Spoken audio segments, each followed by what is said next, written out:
দর্শক, নির্বাচন যখন এগিয়ে আসছে, যদিও নির্বাচন নিয়ে সংশয় রয়েছে, এখনো সমঝোতা হয়নি, গণভোট, জুলাই সনদ বাস্তবায়ন, আগামী সংসদে গিয়ে এগুলো কিভাবে বাস্তবায়ন হবে, গণভোট কবে হবে, নানা বিষয়ে জটিলতা রয়েছে এবং অবস্থা দৃষ্টি মনে হয় না যে এই জটিলতা সহসাই কাটবে।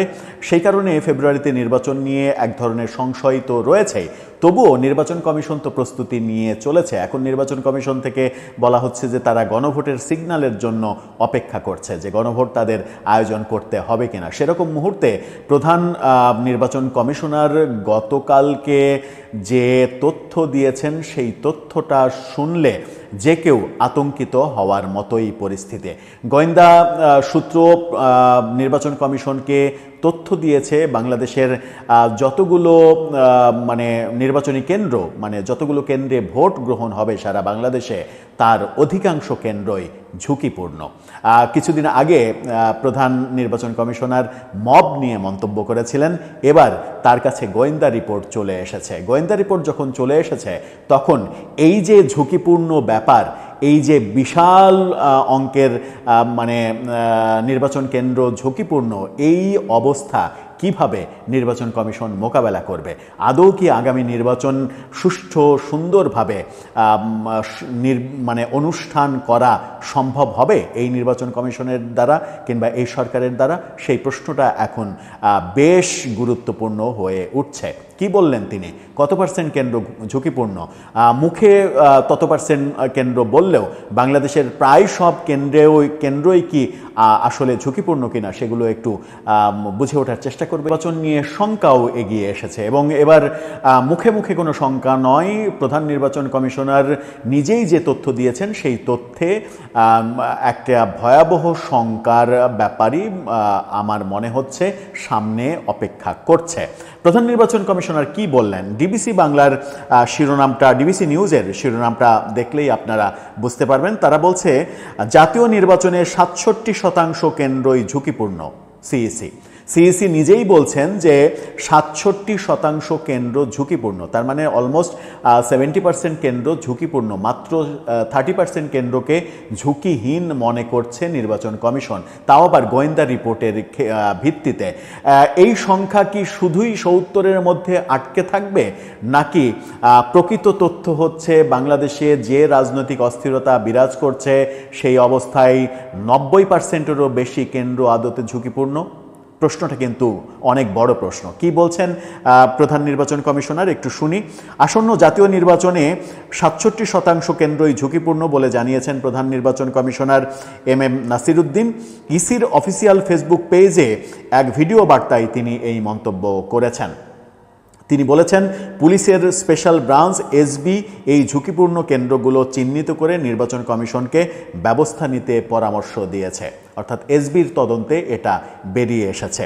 এম নাসির আরও বলেছেন, ঝুঁকিপূর্ণ কেন্দ্রগুলোতে নিরাপত্তা নিশ্চিত করতে রেড, ইয়েলো এবং গ্রিন জোন এই 3 ভাগে ভাগ করা হবে। আপনি তো ঝুঁকিপূর্ণ কেন্দ্রকে গ্রিন জোন হিসেবে ঘোষণা করতে পারেন না। অর্থাৎ প্রায় 70% কেন্দ্রকেই আপনাকে রেড আর ইয়েলো জোনে ভাগ করতে পারবেন, খুব বেশি হলে গ্রিন জোনে ভাগ করতে পারবেন না।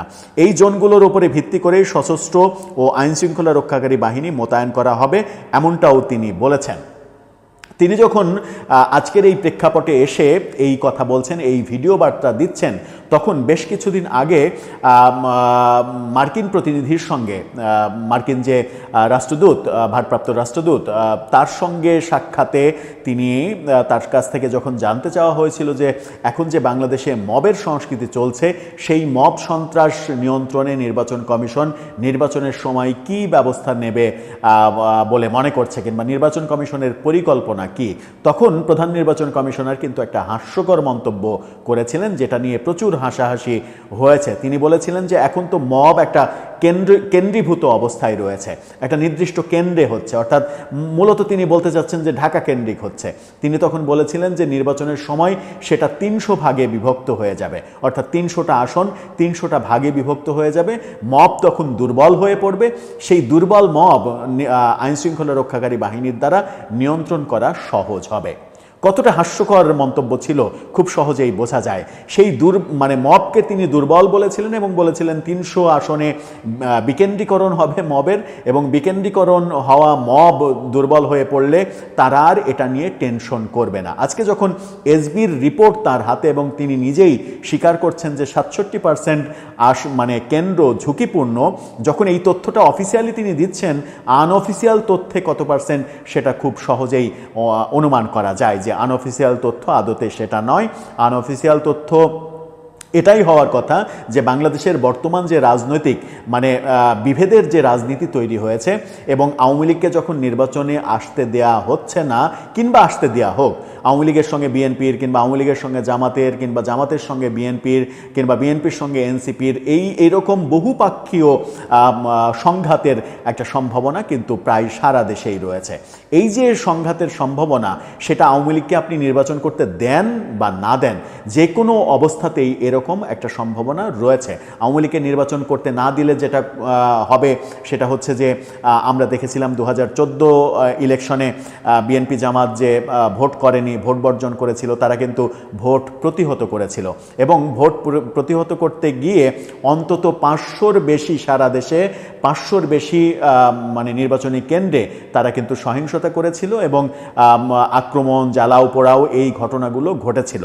এবারও কি সেরকমটা হতে পারে না? এরকম কি নিশ্চয়তা রয়েছে? আমার মনে হয় যে হতেই পারে, কারণ বাংলাদেশের রাজনীতি কোনো সুস্থ কালচারের দিকে এখন পর্যন্ত আমরা নিয়ে যেতে পারিনি। যখন নিয়ে যেতে পারিনি, তখন প্রধান নির্বাচন কমিশনারের আগের ওই মব বিকেন্দ্রীকরণ হয়ে যাওয়ার যে তত্ত্ব, সেই তত্ত্বে আদতে কাজ হবে না। আইন শৃঙ্খলা রক্ষাকারী বাহিনীকে রীতিমতো ব্যতিব্যস্ত হয়ে যেতে হবে নির্বাচনকালীন সময়ে সৃষ্ট পরিস্থিতি মোকাবেলা করার জন্য, এবং সেটা মোকাবেলার একমাত্র ওয়ে হচ্ছে রাজনৈতিক সমঝোতা। রাজনৈতিক সমঝোতা যদি না হয় এবং রাজনৈতিক ঐক্য যদি আপনি তৈরি করতে না পারেন, বিভেদের রাজনীতি যদি থেকেই যায় বর্তমান সময়ে যেটা দেখা যাচ্ছে, তাহলে আপনি আইন শৃঙ্খলা রক্ষাকারী বাহিনী দিয়ে নির্বাচনের সময়ে যে পরিস্থিতি তৈরি হবে সেটা কন্ট্রোল করতে পারবেন না, যেটার প্রথম ফেজ আপনি এসবি রিপোর্টে 67% কেন্দ্র ঝুঁকিপূর্ণ এটা পেয়েই গেছেন এবং নিজে স্বীকার করছেন। দর্শক, আপনার ভাবনা কি?